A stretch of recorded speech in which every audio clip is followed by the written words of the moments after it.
seen it elsewhere, but like, what started that whole kind of? It started in Japan many years ago during the World's Fair, and they came up with that system as just a fun display piece during the World's Fair, and it just popped off after that, and you can find them all over Japan. Yeah, it's basically the McDonald's of sushi in Japan. It's quick, fast casual, correct? Yeah. Well, it makes it kind of easy. You can see what you want. You can just grab it. And yeah. And it's very much like dim sum for sushi. Like, it just comes right around and you just grab it. It's very quick. Like, it's actually probably quicker than McDonald's, because I swear to God, they've never gotten my order right once, and the one on Colfax is hell. But that's me. That's between me and you. We're literally the fastest place you can come eat in Colorado or in the United States. Because you can come, sit down, and start eating immediately, picking plates right off the belt. That's a great concept. Yeah. I guess even a marketing point too. It'll be like, oh, by the way, we're the fastest fucking food you can get in this city. So and you're right outside downtown. So for those that are listening on their lunch break or maybe on their commute in, come over here and give it a whirl if you have a short break. It's 26th and Larimer, right on the other side of Luster Pearl. Isn't that right? Correct. Yeah, right around the corner. Yeah. Good job, Kip. All right, so Chef, I mentioned earlier, but we have this event that's going on next month that's benefiting the kidney organization, and that is I guess it's the Great Chefs of the West is what it's called? Yeah. And it's you and 25 other chefs from around the area, or not our companies, we'll say, because I think some of them are alcohol, but are teaming up to combat kidney issues, and I'd love for you to talk a little bit about that and what about this event. It's going to be so exciting. Yeah, this is from the local chapter of the I think it's the Denver and New Mexico chapter combined, and it is, I can't remember the date, but I'm sure you'll fill that in later. But it's a great event, and it's a little close to my heart. My brother is on the donor list. He lives in LA, but he's in need of a kidney, so a lot of it goes to development and research of the disease. So I'm happy to participate. I think it's my 5th year this year. I was talking to you, off air about the bomb cyclone that canceled it last year, but it'd be good to be back this year. So is it just do you guys do like some kind of like small bites? Is it kind of just are you going to get sushi? You going to go, what's your vibe? Is it kind of depend on what you're feeling that day? Well, Osaka Ramen's representing it this year, so we're doing a little dish of curry, some yuzu chicken, and just some steamed rice on it. So a little bite of that should be pretty tasty. I'll fuck with that. So. Yeah, for those that are curious, it's March 12th. March 12th. Nailed it. I just wanted to make sure that. And you can get tickets on their website. Thank you for that. I just wanted to make sure. So everybody come join us. It's going to be a killer time. That's a great meal. So what makes you, how do you kind of figure out like how many events you'll do in a year? Is it like a marketing concept, or are you like, I want to go do the big eat? Like, how many of those do you do in a season? Well, I used to do 2 to 3 a month. But it's taken a lot of time and effort to get out, and a lot of my focus is on the restaurants and growing the brand. So now I probably only do 2 to 3 a year that require me to go outside of the restaurant. Most of the events we do are now in house. So it's hard to choose because I probably get 300 plus requests for donations annually, and it's hard to run a business if I give away all my money, so. Yeah, so y'all need to come down here and try this food. It is dank as shit. And, you can also catch them at that event as well. But at all of the locations, I can vouch for 12th at Madison and Sushi Ramen, and actually Osaka Ramen too. It's the one right next to Voice Box, right? Correct. Yeah. Yeah, they're all very delicious. I can fuck with those. So come on down and try it out. Yeah. All right, so Chef, we like to do these questions that we have our guests do every week, and so you've been around the scene for a while now. Yeah. And so you're pretty familiar with the Denver scene. So before we move into what some of your favorites are around town, give some of our listeners some tips. We'd like to know, what do you think that Denver is maybe missing or could change to better the food scene? That's my Barbara Walters question of the week. Yeah, that's our hardest hitting one. Yeah. So after this, it gets very easy. The other one makes me cry, right? Like Oprah. So Yeah. But you get a car at the end of Oprah. You're not going to get a car at the end of Yeah. Oprah. You may get your buzz or like Herbies, but usually it's just the buzz. I don't know. That's a tough question because we have a lot that the bigger cities have. I mean, I think what we do have on the positive side is a tight-knit group of restaurateurs and chefs and working well together. I mean, it's healthy competition when it comes to that. Not everybody is out for the same diner. I think we're all doing something different and something special. So it's hard to say what we're missing, but all the positive is what I try to focus on.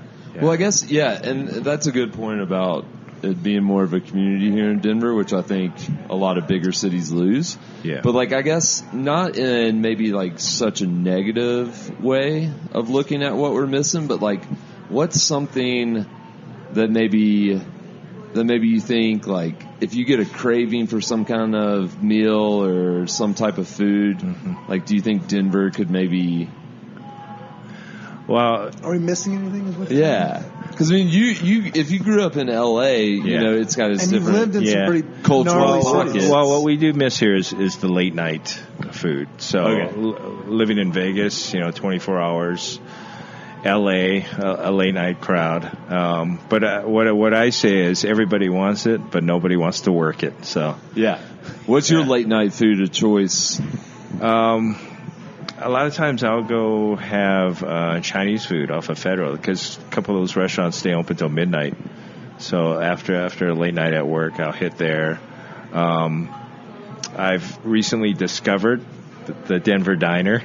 I've all these years that I've lived here, I've never been there till just about 6 months ago. So I've been there a couple times since. Wait, where's the Denver Diner? Which one's that? It's the one off of Spear and Colfax. Oh, yeah. I know what you're talking about. The pink. Right across the street from the fire department? Yeah. Okay. Yeah. Wait, so is it bomb? It's good? Yeah, it's pretty good. Yeah. So there's a Tom's Diner right up the street that I'd say on average, one person gets stabbed there every 6 days. Yeah. So you're kind of at the right diner of the two on Colfax. So I'm a Waffle House guy myself. See, I haven't ventured to many diners in Denver like I do in New York. I do Pete's on Colfax. Yes. That one's Pete's another one. But I am a Waffle House. If there was a Waffle House within the Denver city limits, I'd go there every week. Yeah. It's I think it's probably sparingly. It's probably for best that it's so far away. Maybe for a better. I don't even know where the closest Waffle House is. Oh, they're out there. There's one out there. There's one in Aurora. There is one in Aurora. It's off Mississippi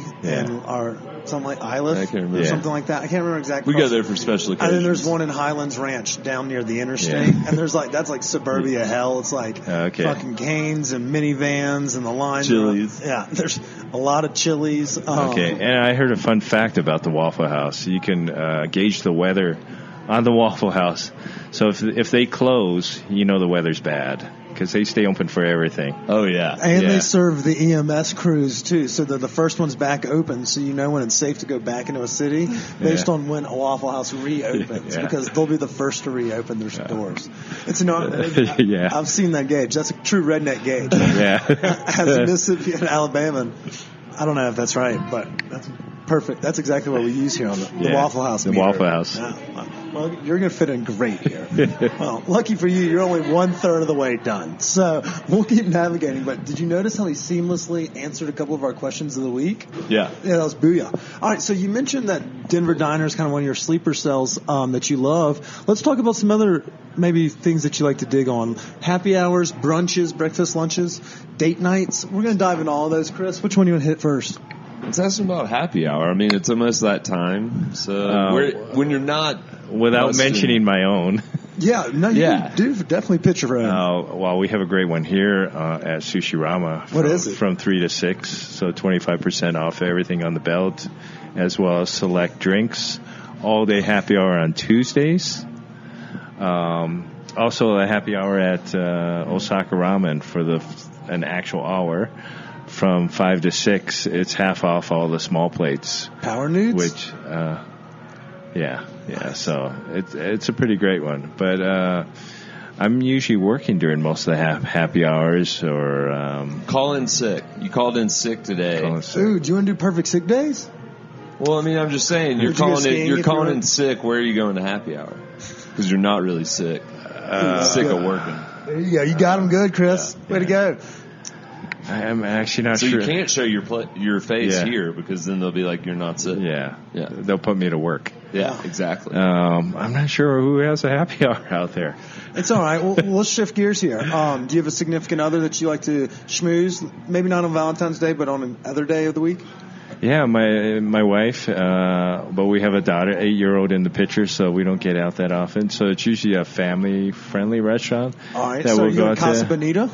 Oh, no. Even though we live a stone's throw away from Casa Bonita, we try not to step foot in the... Have you ever been? We've been twice, unfortunately. Yeah. You won't go back a third time. Did you catch? I actually think I've been twice, unfortunately, too. Yeah. And I've never eaten there, and I feel like I'm really doing a disservice to our listeners and to everyone at this table. I'm just ashamed of myself. Yeah. The cliff diving is exceptional. Yeah. But funny story, my first visit there was for my 1-year anniversary. So we try to pick a few iconic places to go. So I was about to say, you're still together with us? So, yeah. So we chose Casa Bonita. We've done tea at the Brown Palace. We stayed at the Crawford. But we can check off Casa Bonita as our first anniversary together. I'm surprised you didn't lead that story off with my first wife. Yeah. Because after a Casa Bonita anniversary, you got to be a really good husband. Shout out to the wife, anniversary shout outs. We're big fans. All right, so we've done date nights. We've learned that happy hours don't exist when you're a chef of a restaurant. It's like 12 of them. So what is the next? Okay, let's do sleepers. We call it rent week meals. So let's say you paid rent. You're trying to eat cheap. What's your cheap eats?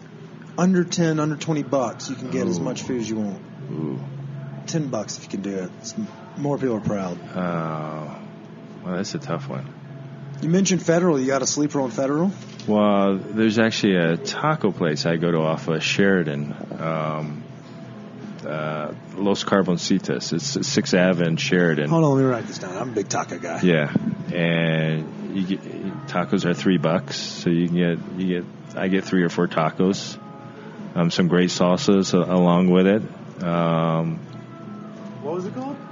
Los Carboncitos. They also have one at 38th, and I can't think of the cross street. It might be Navajo or somewhere around there. So, what kind of tacos do you normally get? Usually I get al pastor because they do it right off the spit. Oh, yeah. And they carve it right off there, and it's pretty good. I like it. And that's kind of one of those things that I feel like you have to go off the beaten path. And no offense to the folks that have tacos in town. I love the ones now in town sometimes. But, like, the real true tacos are the ones like those, like, kind of buried away in, like, South Federal or Sheridan area. Yeah. I feel like those guys are hitting so much harder. It's like La Caella off of Alameda. It's like an orange building. Yes. Someone put me onto that. I think the Westward has also given it a nod many a times. Yeah. But it slaps. Yeah. Especially the al pastor, like, you can't get that, like, really good at a restaurant. You got to see the spigot. Yeah. I like it. All right, so cheap eats will be Los Carboncitos off of Sheridan. They also have a location on 38th and Navajo-ish. Ish. Yeah. It keeps us from having to, like, remember too many things. Yeah. All right, so let's see. What are we missing, Chris? We do brunch. Oh, you have a brunch. You're open on the weekends, so you're probably working weekends too, huh? Yeah, I'm working weekends, but there's a couple places that I haven't been to brunch in a while, but are very good, like Beast and Bottle.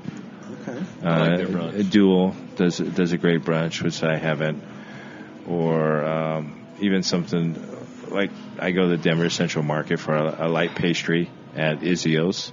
Get a croissant or something like that, a cup of coffee at Crema. There you go.